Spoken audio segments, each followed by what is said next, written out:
बोधिसत्व महामानव डॉक्टर बाबासाहेब आंबेडकर या 137वा जयंती सोहळा मोठ्या उत्साहामध्ये साजरा होत आहे। तरी आम्हा दोन्ही कलावंतांना इथे प्राचारण केलं, सर्वांचे आभार। आणि तसेच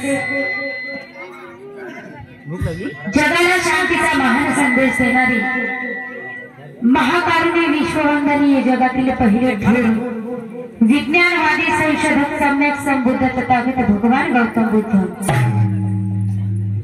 महान राजा चक्रवर्ती सम्राट अशोक, संत कबीर, संत रोहिदास, संत तुकाराम, स्वराज्याचे संस्थापक छत्रपती शिवाजी महाराज, छत्रपती संभाजी महाराज, थोर बिरसा मुंडा, शिक्षणाचे आद्य क्रांतिकारक महात्मा ज्योतिबा फुले, आरक्षणाचे जनक राजश्री शाहू महाराज, लोकशाहीर अण्णाभाऊ साठे, आदर्श पिता रामजी बाबा,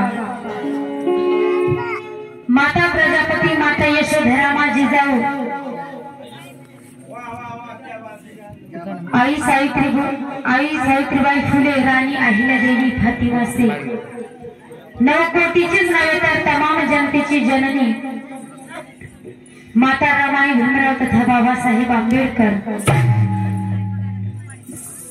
आणि या देशाचा खरा बाप म्हणजे भारतीय राज्यघटनेचे प्रमुख शिल्पकार, प्रज्ञासूर्य, क्रांतीसूर्य, विश्वरत्न, परमपूज्य बोधिसत्व, महामानव, सिंबॉल ऑफ नॉलेज म्हणजे ज्ञानाचे प्रतीक डॉक्टर बाबासाहेब आंबेडकर। सर्व शाहिरांचा आदर्श वामनदादा कर्डक, तसेच मला जन्म देणारे माझे आईवडील आणि माझे गुरुवर्य बाळासाहेब राऊत यांच्या नेत्रीला वंदन करून आणि माझ्या जोडीला आलेले गायक प्रकाश दादा कांबळे, सॉरी जोंधळे यांना माझा जय हिंद। आणि या भव्य दिव्य कार्यक्रमाची सुरुवात एका छोट्याशा वंदन गीताने करीत आहे।